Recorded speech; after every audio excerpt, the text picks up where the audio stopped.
Perrine, author of Hidden, published by City Limits Publishing. Today I'm going to share with you my Take a Shelfie, books that I have really enjoyed over the years.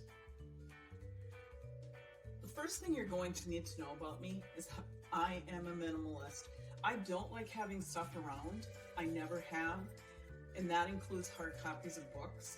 I really like to read digitally, so if you went to my digital library, you would see tons and tons and tons of books that I've read or reread or plan to read.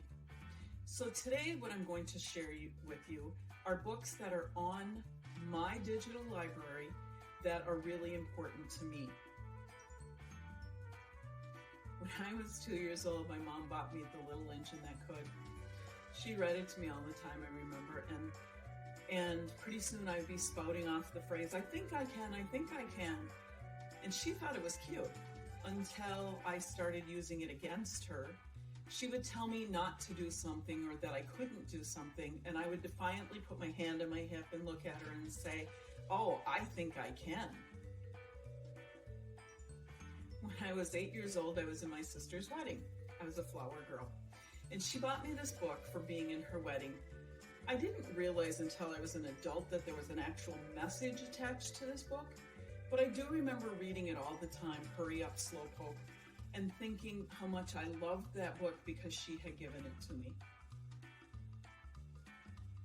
When I was 16, I had a volleyball accident, which seems so odd now, but I had to have reconstructive knee surgery and I ended up in the hospital for 10 days.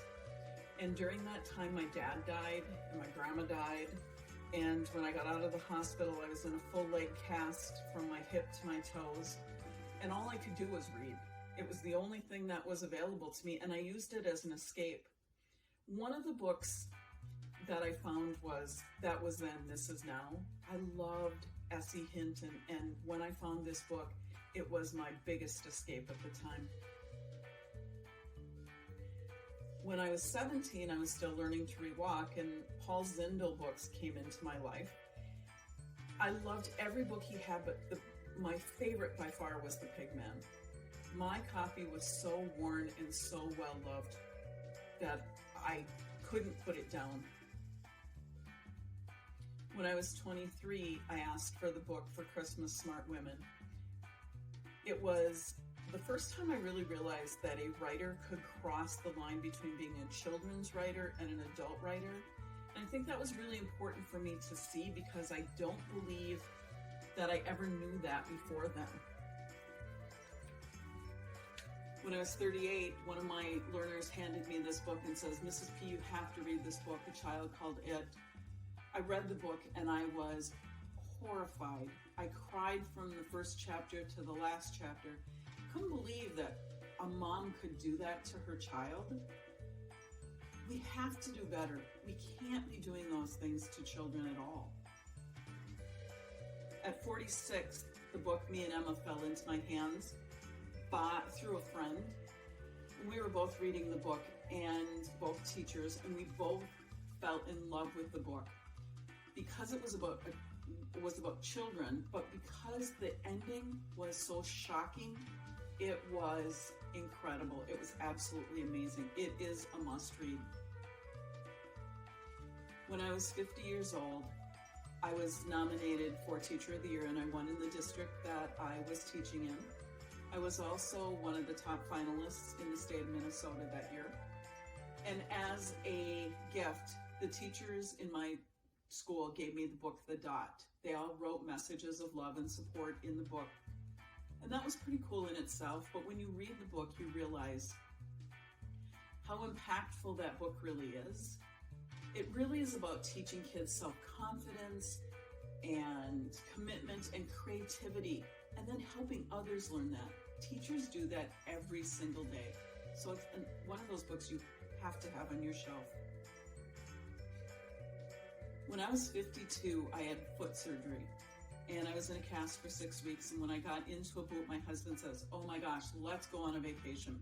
So we went up to Lutsen Mountain in northern Minnesota, and we decided to just play for a week. And one of the things my husband did, my husband and my daughter decided they were going to buy an all-day alpine slide pass.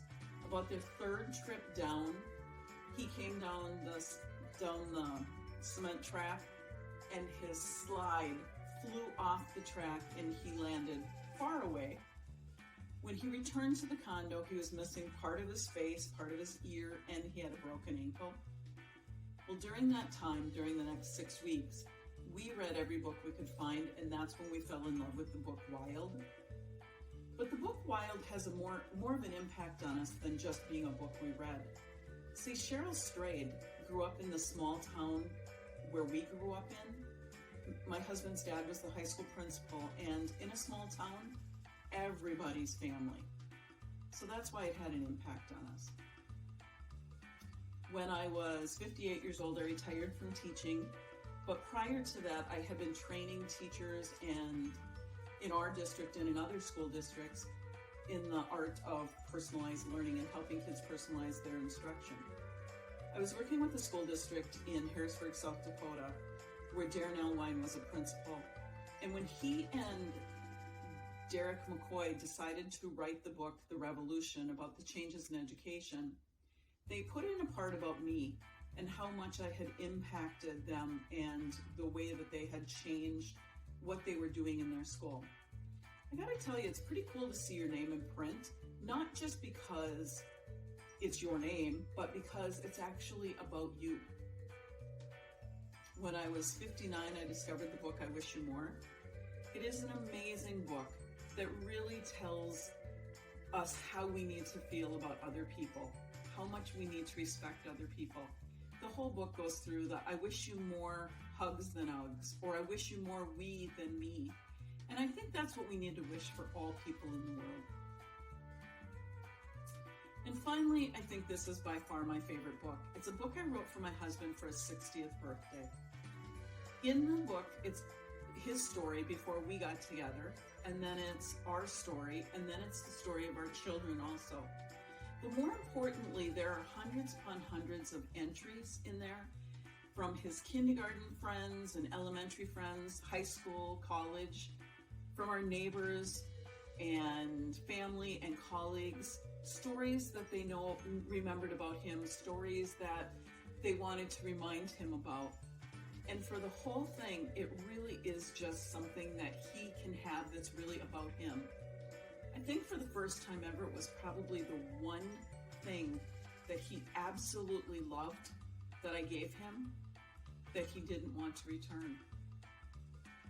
So there you have it. That's my shelfie. The greatest gift we can give each other is the gift of reading. So buy a book today.